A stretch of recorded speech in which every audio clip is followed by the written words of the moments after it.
Dear Secretary of State,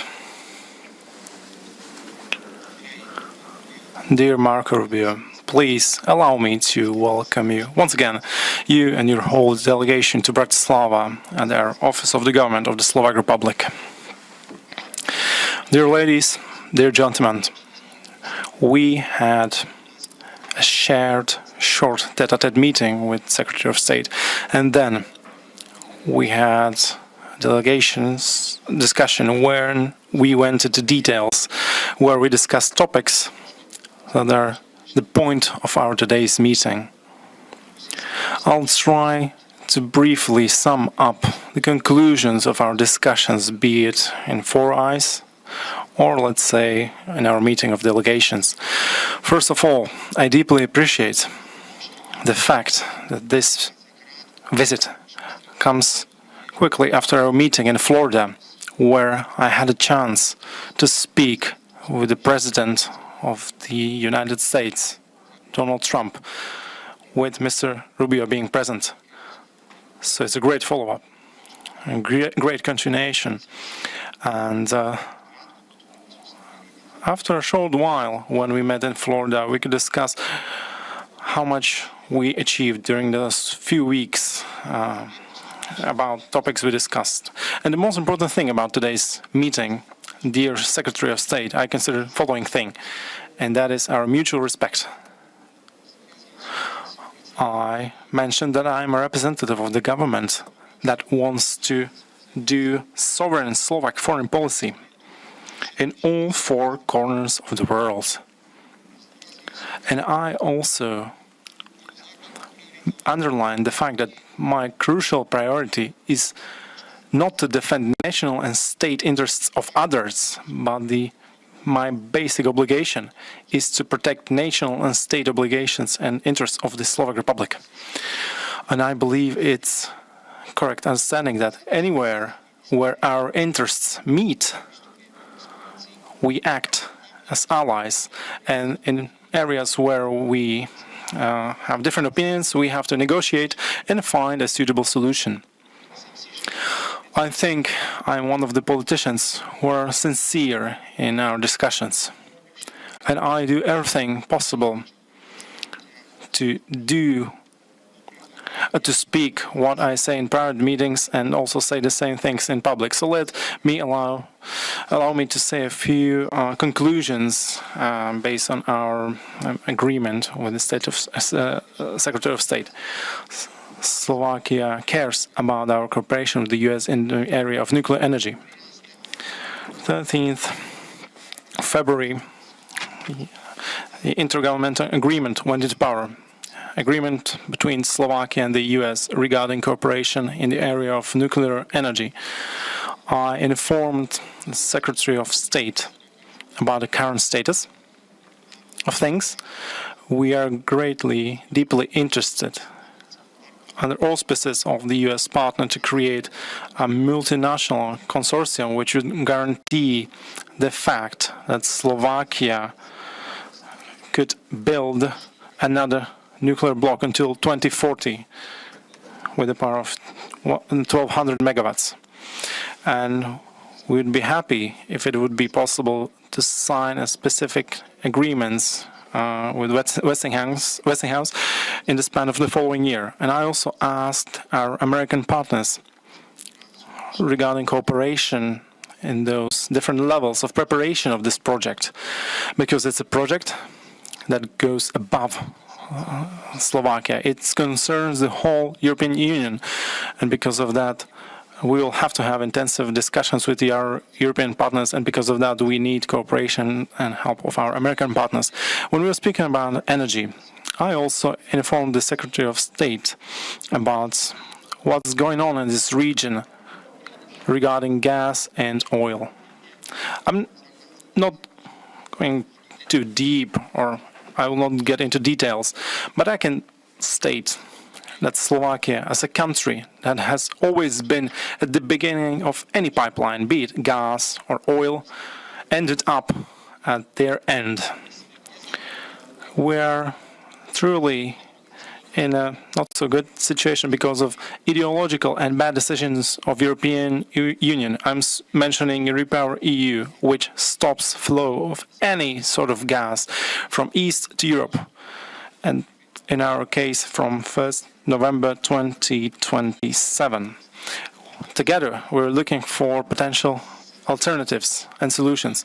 And I believe that tomorrow's meeting with the Hungarian Prime Minister, Viktor Orban, can show us a solution to this crisis situation that is undergoing in relation to supplies of oil and gas to refineries under control of a Hungarian company MOL. Third company is, of course, related to the war in Ukraine. There, in this regard, Slovakia has its unique and unrepeatable positions that do not always reflect the positions of our European partners in the EU, but that's our openness and directness. And that's the implementation of the sovereign foreign policy in all four corners of the world. I clearly and openly told my opinion to the Secretary of State about how we perceive the military conflict. And we think it's going to continue for a certain period of time. We see no peace solutions in short period of time. And I offered Slovakia as a country which understands the language in Ukraine and the Russian Federation, as a country which has good intelligence services, as a country which is a neighbor of Ukraine, to exchange opinions about this topic. And, dear Secretary, I want to praise the approach of your President, because it's an approach of a person who's pragmatic and rational and wants to end this war as soon as possible. We also consider it as senseless, pointless, and if Slovakia can be of help in any peace initiatives that could bring this war to end, we're totally ready for it. Dear ladies, dear gentlemen, I would like to inform you that from 1st July 2026, Slovakia will chair the presidency of a truly unique structure of regional cooperation, and that is V4, Visegrad Group. I would like to confirm the words of the Secretary of State that this organization should be used not only for regional cooperation, but we should think of invitation of partners which in regard to current topics that may be relevant. We spoke about this briefly. If after the 1st of July 2026 we'll have a topic where it would be of use to have the US join the V4 and the partners in the V4 would agree on this, we'll be ready to organize such event. I say this in the name of Slovakia, V4 plus the US, and basic questions of the international cooperation, energy cooperation, we are interested in this.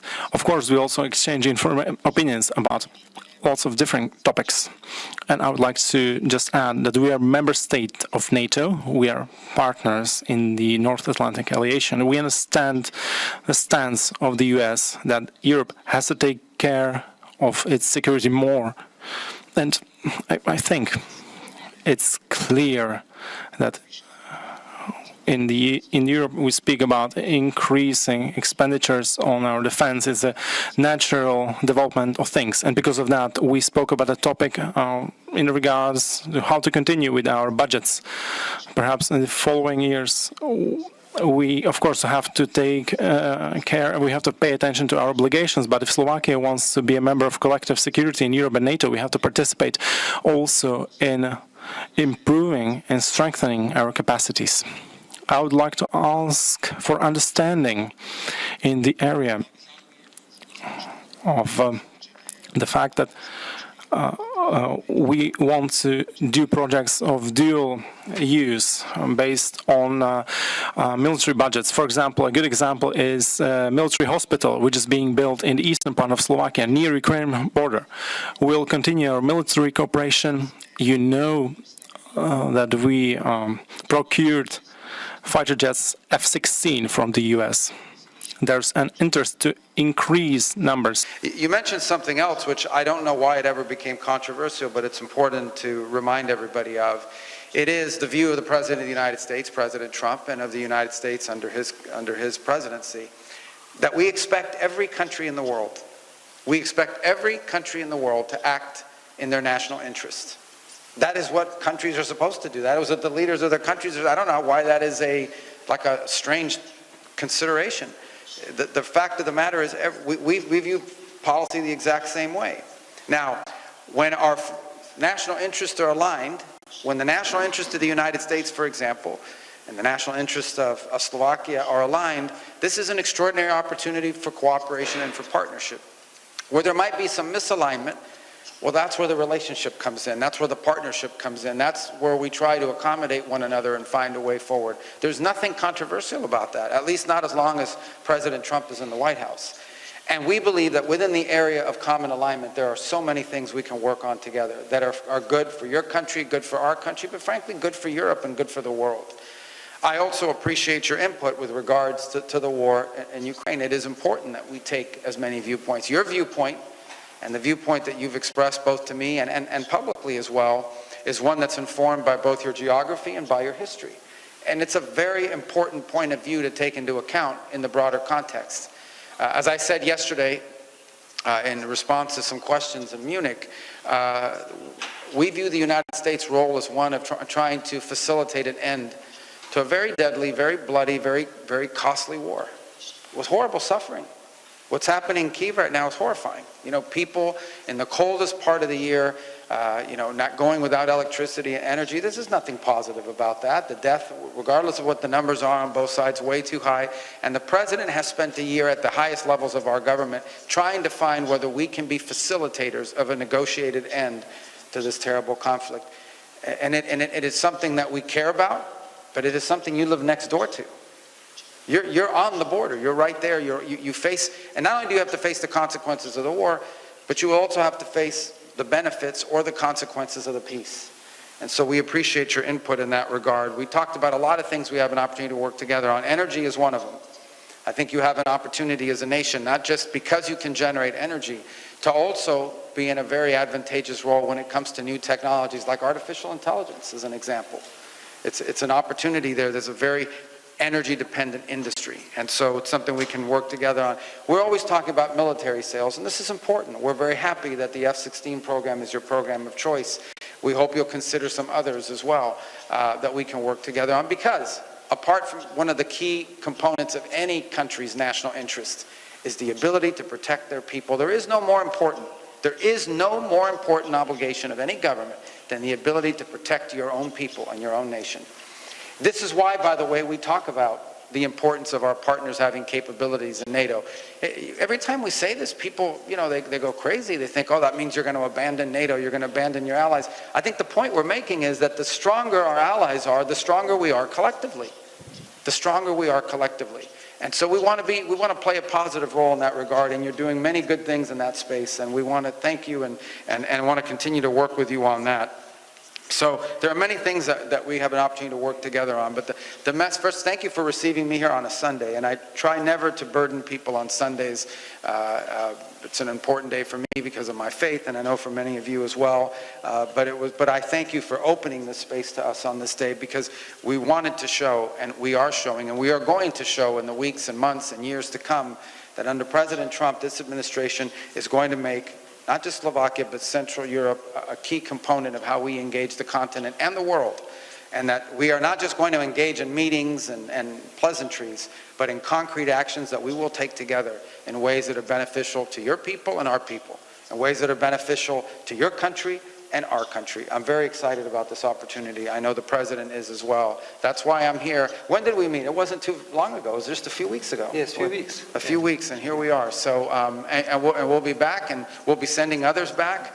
And I think some members of your team are going to be coming to Washington this week to have a conversation. So you're going to get used to seeing us, and you're going to get used to dealing with us, because we're very happy to be here, and we look forward to working with you very closely. Thank you. Thank you very much. Ďakujem veľmi pekne. Thank you very much. Now there's some space for questions. Please, first question, Slovak TV. Katarina Chovančoková, the Slovak television and radio. Dear Secretary of State, the U.S. last week gave the command of NATO to European countries. And there are some words about American soldiers leaving Europe. Some say that NATO is dead. What is the stance of NATO, of US NATO, and regarding cooperation of the US and Slovakia? Dear Prime Minister, did you also mention the Defense Cooperation Agreement? Prime Minister, you criticized this. You wanted to cancel it. Then you allowed for some changes. Did you mention this topic? I go first. Okay. On NATO, I don't understand. The United States has thousands and thousands of troops deployed to the NATO mission. And we've made very clear, I think it was made very clear at the summit just a few days ago at the meeting of the defense minister level, we're not leaving NATO, we're not leaving, I mean, we may move a couple thousand troops from one country to another, but this has always been the case, this has always happened.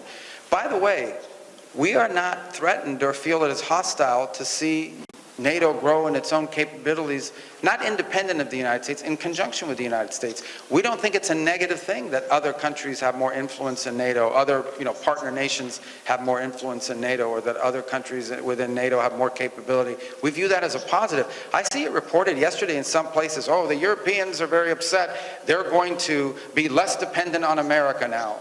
We don't want Europe to be dependent. We're not asking Europe to be a vassal of the United States. We want to be your partner. We want to work with Europe. We want to work with our allies. We want to work in cooperation with you. And our point has been and continues to be, the stronger you are, both on an individual basis in terms of countries and collectively as an alliance, the stronger the members of NATO are, the stronger NATO is. That's not minus the United States. That's just common sense. Okay? If you have an alliance made up of countries, the stronger all those members are, the stronger the alliance is. And we want the alliance to be so strong that no one will ever dare test it. No one will ever dare challenge it. So we welcome any measures that are taken to strengthen the alliance by the individual members, and we see that as a very positive thing.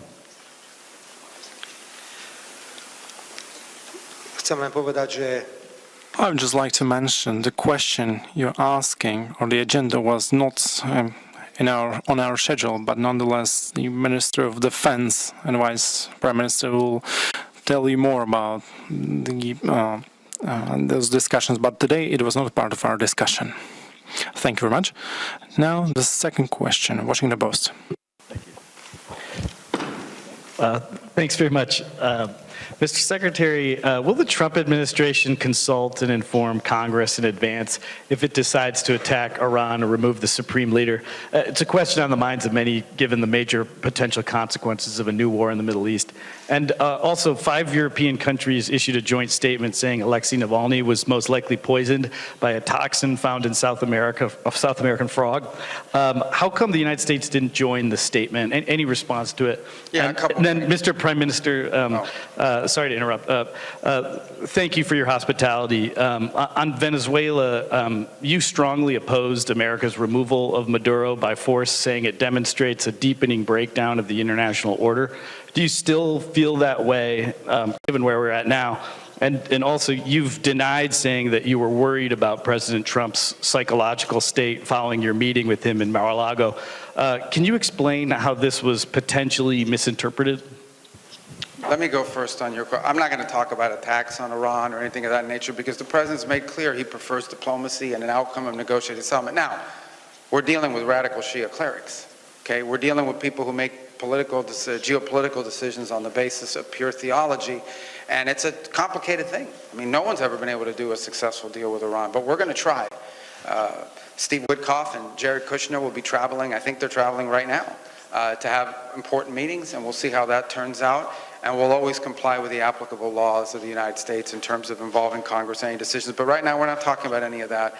We are postured in the region for one simple reason, and that is that we understand that there could be threats to our forces in the region. We've seen them be threatened in the past, and we want to make sure that we have sufficient capacity to defend them if, God forbid, that were to happen. We'll follow whatever the law is on it, and it depends on the circumstance that lead to it. But right now, we're talking about negotiations. We are focused on negotiations. That's what we're focused. The President's made that clear. If that changes, it'll be obvious to everyone, and obviously, whatever the law requires us to do, we'll do. With regards to your question about the frog, toxin? No, it's a very serious thing. Look, those countries came to that conclusion. They coordinated that. We chose, doesn't mean we disagree with the outcome. It wasn't, our endeavor. Sometimes countries go out and do their thing based on the intelligence they've gathered. We obviously are aware of the report. It's a troubling report. We're aware of that case of Mr. Navalny, and certainly it's, we don't have any reason to question it, or we're not disputing or getting into a fight with these countries over it, but it was their report, and they put that out there. And let me just make one more point, because I think you asked him a question in order to see if you can get him against us with something about, you didn't criticize. A lot of countries didn't like what we did in Venezuela. That's okay. That was in our national interest. I'm sure there's something he'll do one day that we don't like, and we'll say, hey, we didn't like you did this. So what? That doesn't mean we're not going to be friends, we're not going to be partners, we're not going to be able to cooperate with one another.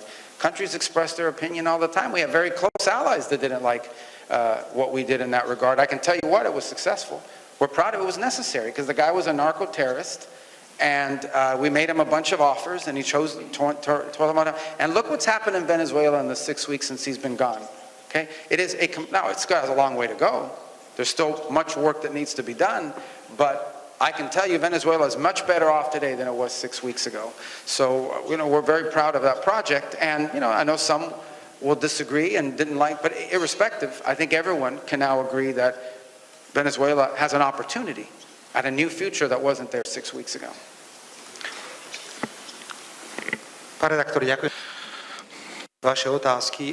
Thank you very much for your questions, and I have no reason to avoid answering your questions.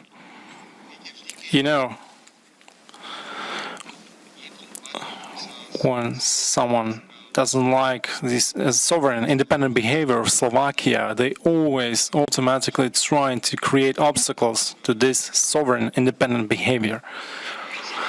Don't be afraid, I'll not avoid your question. I'm just going to use another example. I decided independently, sovereignly, in the name of our sovereign policy, to participate in celebration of the 80th anniversary of the end of Second World War and win against fascism in Moscow. I have thousands of good reasons for that, because it was the Red Army that liberated Slovakia in 1944 and 1945. Believe it or not, but 2 member states of the EU, 2 member states of NATO, our partners, did not allow me to fly throughout their airspace to Russia. I don't remember anyone from the US administration to tell me, don't go there. When I went to celebration of the end of the Second World War in China, to the anniversary, I was shocked how the whole European Union ignored the celebrations solely based on political, ideological reasons. I have thousands of good reasons to go to China, and so I went there. And, it seems strange to me when you meet informally, like when I meet with my colleagues, they ask me, whispering, what did Putin tell you? What did Xi tell you? We have to lead a dialogue. We have to speak with each other.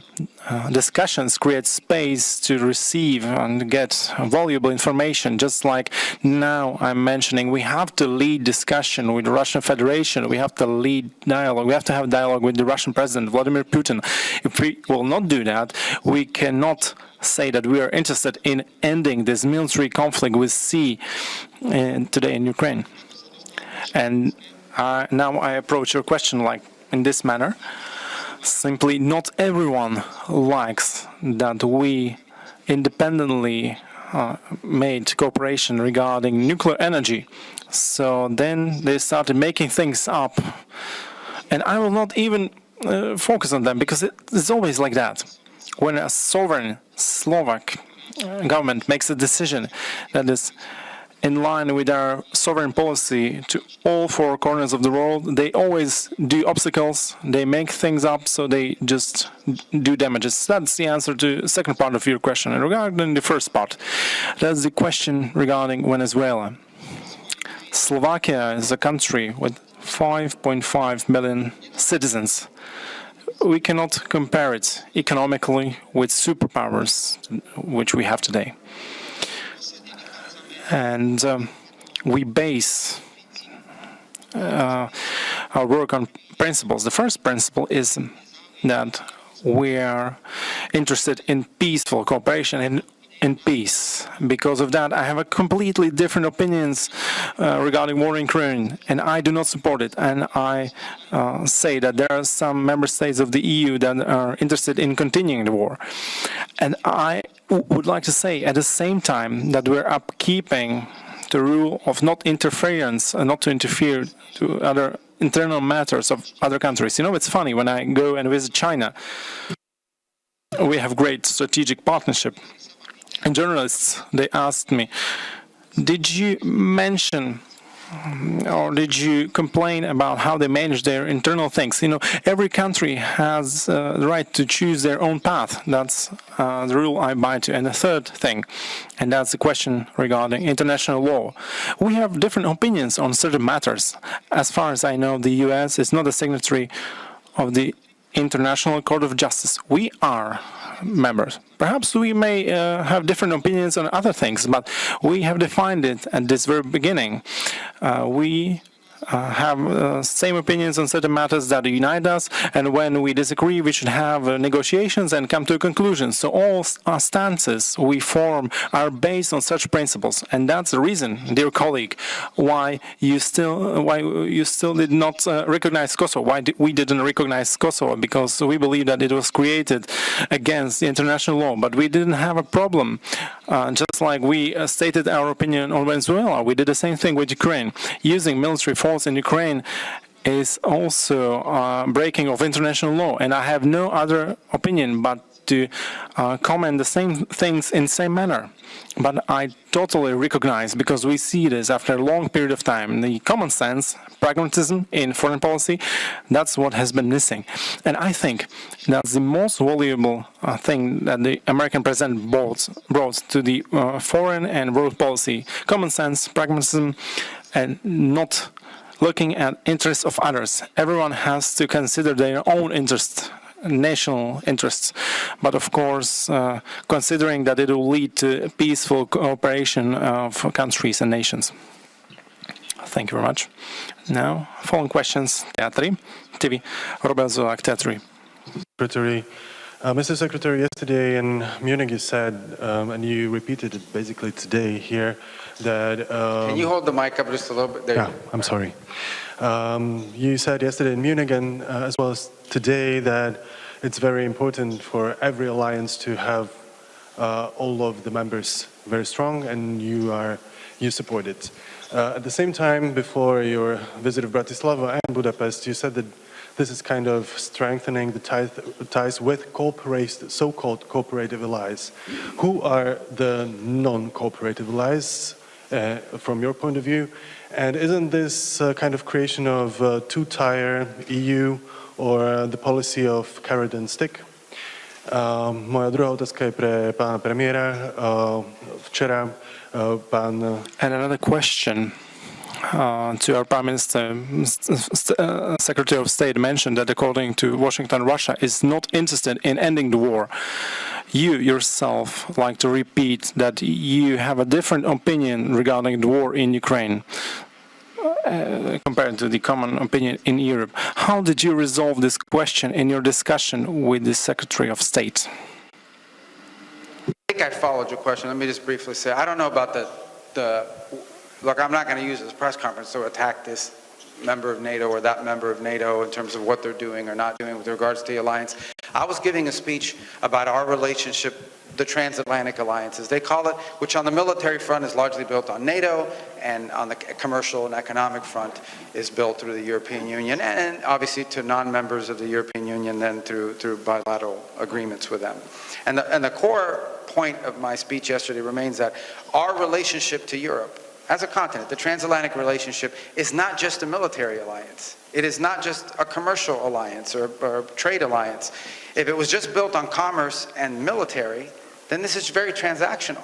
And it's only going to be an alliance as long as it's mutually beneficial in that regard. The point of my argument yesterday was that our transatlantic alliance, as it's been called, is built on something even more important and more enduring, and that is the ties we have as people, cultural ties, historical ties, religious ties, direct descendants in many cases, our language, etc., shared experience. And that's the point of it. And as far as, if you want to talk about NATO specific, yeah, I mean, I don't think this is a mystery. This has been something the President's talked about since his first administration as 45th President of the United States, and that is that he wants NATO to be stronger. And in order for NATO to be stronger, the member states have to be stronger. But that's the point. I think we're headed in a good path in that regard. I think we've seen a tremendous amount of progress, and we'll continue to see progress in that direction, I hope, because it makes the alliance stronger. And asking member states of NATO to be stronger is not a threat to say, well, if you're not stronger, then we're going to, it's to point out to everybody that it is a stronger alliance. We are collectively stronger when we are individually stronger on what our capabilities we bring. And every nation has a unique situation. Every nation that's a member of the coalition of NATO has, in some cases, some strategic advantages, special things that they can bring to the table that perhaps another member state cannot. That has to be taken into account as well. Ďakujem za otázku, pán kolega. Thank you for your answer, dear colleague. We have this huge benefit. As per myself, I don't have to think about the answer because I'll just read the same thing I say from the very beginning. And I believe the Secretary of State will confirm what I said today. The European Union, some member states of the Union are trapped. And the trap consists from the fact that we are facing unprecedented crisis of the EU regarding their competitiveness.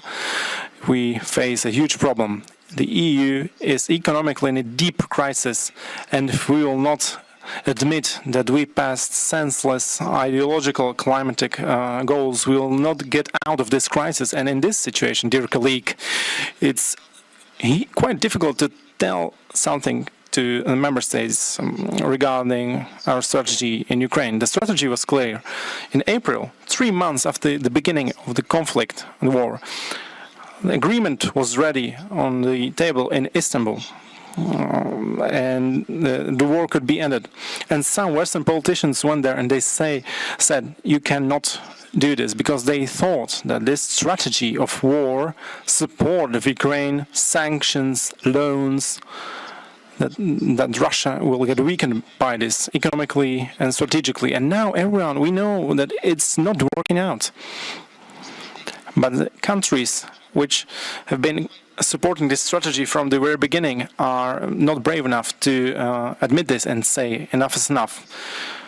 Dear colleague, we discuss numbers of victims of this war. Of course, there are different numbers, they differ. But the fact is, let's take a pen and a paper and write it down. And when we meet at the end of this year, I will confront you with that number. So the EU grants a loan of 90 billion euros for Ukraine. And correct me if I'm wrong, 60 billion is spent on weapons and 30 billion is so that Ukraine can operate on its own. And I'm proud that at the European Council, I didn't want to participate in this military council, military loan. You know what will happen. In December, we'll count more victims dead, hundreds of thousands of dead, both on Russian and Ukrainian side. And the only result will be the fact that Russia will be even deeper into Ukrainian territory. So what's this whole strategy about? I'm not changing my opinion. I'm convinced that this war is pointless.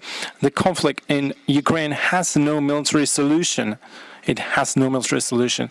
And if this conflict will continue without the interest in speaking with each other, the only result will be hundreds of thousands of deaths and a stronger position of the Russian Federation. Dear colleague, 20th sanction package is getting ready. How many of them do we need so that we could stop the progress of Russian army? Perhaps 100, 150?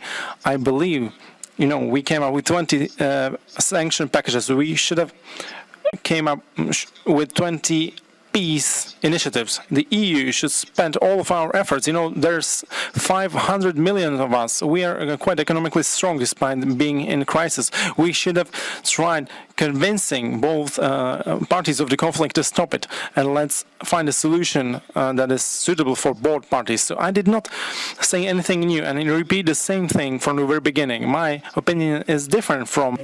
Several Republican congressional leaders have talked about serious concerns over al-Shara's ability to fulfill the conditions that you had laid out in May of 2025, and saying he's moving backwards on some of those regarding treatment of minorities, the role of foreign fighters. Do you share that assessment? And was that something you conveyed to the foreign minister? And then Prime Minister Fico, can you clarify the situation regarding oil supplies via the Druzhba pipeline? And do you have any information on why the flows have not resumed? Or can you confirm Hungary's claim that Ukraine has indeed repaired the damaged section of the pipeline, but that there is no political will from the Ukrainian side to restart that flow? And then lastly, on energy, Prime Minister. That's like 4 questions. I think I get 4 questions.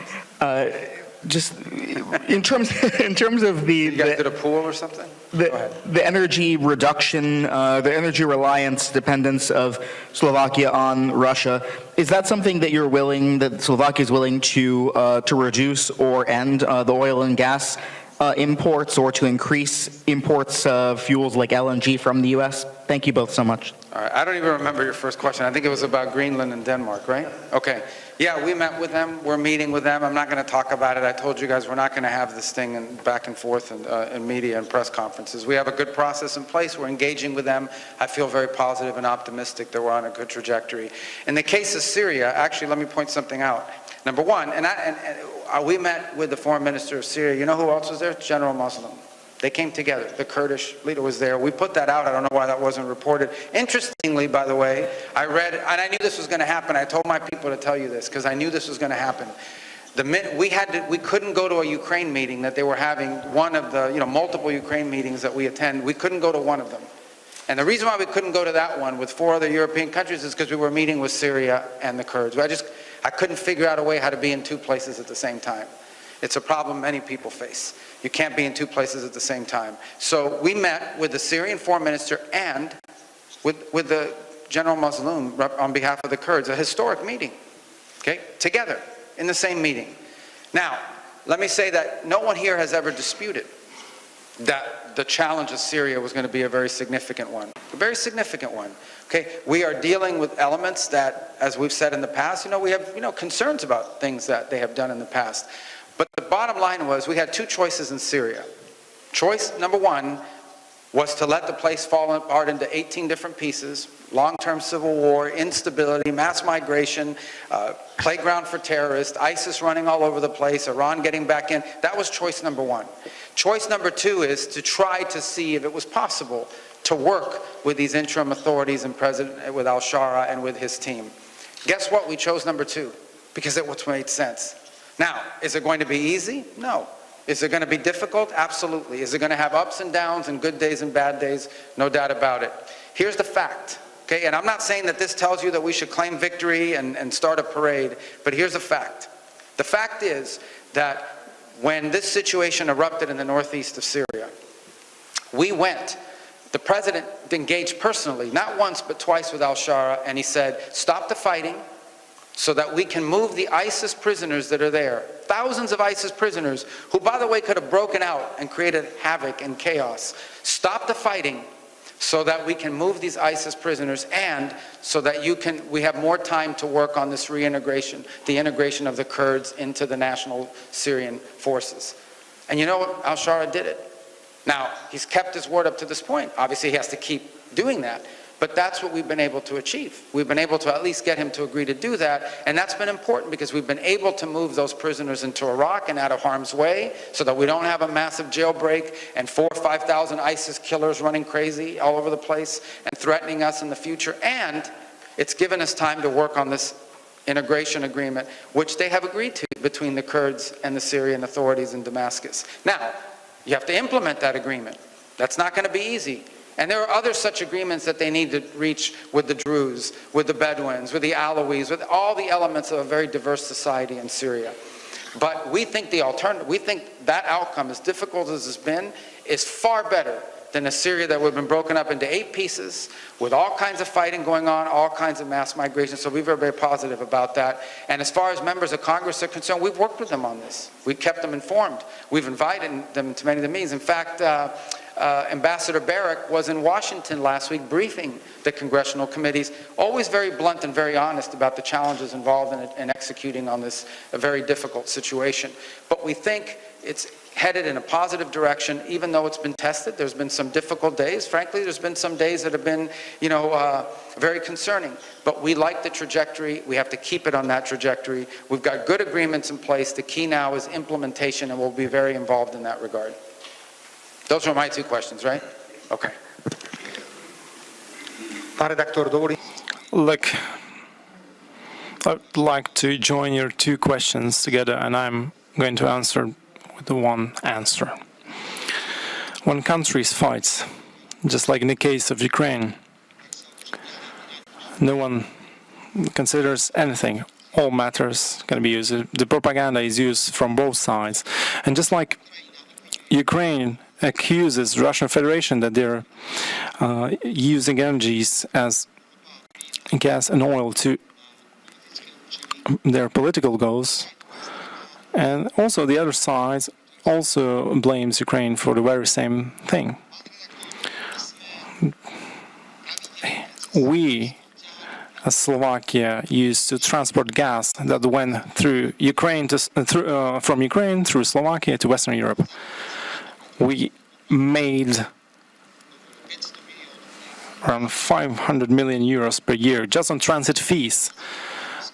And Ukraine, by transit fees from Russian gas, they made around from 800 to 900 millions of euros per year.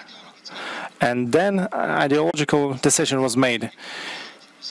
No Russian gas will go through Ukraine, so it will not also go through Slovakia. So I guess Ukraine is not missing that 1 billion, but they're getting huge loans, There's hundreds of millions, billions, so crazy amounts of money. We can not even imagine it. And in those circumstances, I would like to say that Slovakia is behaving seriously. We could get mad and accept some measures against Ukraine, but we do not see Zelensky in Ukraine. We do not see politicians. We see children, families that have to survive a harsh winter. And because of that, we decided that despite the fact what Zelensky did to us, he took 500 million euros per year from us. We provide Ukraine with electricity. Those are so-called special provisions of electricity when their electricity system fails. And believe it or not, we also provide them with gas, despite the fact that there is no flow from east to west. And at the same time, you're asking about oil. So I would just like to say there is a decision, so-called Repower EU. And 1st November 2027, from that date, any transit of Russian gas will be stopped from Russia to Europe. This will cause great trouble. I don't want to get into detail here, but as a country that has always been at the beginning of the pipeline, will be at its end. We don't have LNG terminals. This greatly complicates our matter. We spoke about this with the Secretary of State, and I think that after war decisions on Ukraine, I think we will have to discuss in all seriousness the ownership of this pipeline, so it will not be a blackmail instrument regarding all countries, and now regarding oil and the current situation. Ukraine wants to be a member state of the EU. There are countries who are not speaking the truth about Ukraine, and then there are countries which speak the truth about Ukraine. Hungary, for a long time, has been fair towards Ukraine when saying they will not agree with Ukraine membership to the EU. And Slovakia, which say that Ukraine can join the EU under the assumption they will meet all the necessary criteria. We cannot lie now to Serbia or Montenegro or Albania. Those countries are 100 times better prepared for accession than Ukraine. And I don't know, dear colleague, who bombed the oil infrastructure in Ukraine. I do not believe any of those parties. I'll believe only what I see with my own eyes. There has been so many lies from both parties, and now I'm not brave enough to tell who bombed this oil infrastructure. According to our information, apparently it should be fixed. But I think that the supplies of gas, of oil from Ukrainian side towards Hungary and Slovakia have become an instrument of political blackmail and pressure on Slovakia and Hungary. And they said that perhaps if Hungary will agree with Ukraine membership to the EU, there may be some supplies of gas. Hopefully Slovnaft refinery in Bratislava, everything works out. We're discussing things with the management of this refinery. We'll accept all necessary measures. I think Slovnaft refinery is also behaving properly, and all those things regarding oil, I think they are just a part of political blackmail regarding Ukrainian membership to the EU in relation to Hungary. I'm direct, and I'm in the question of national interests, I'm speaking what I believe. I'm speaking my mind.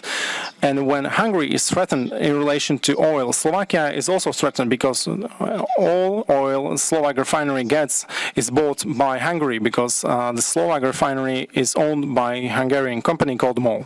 Thank you very much. Thank you very much. This was the last question. Thank you. Bye-bye.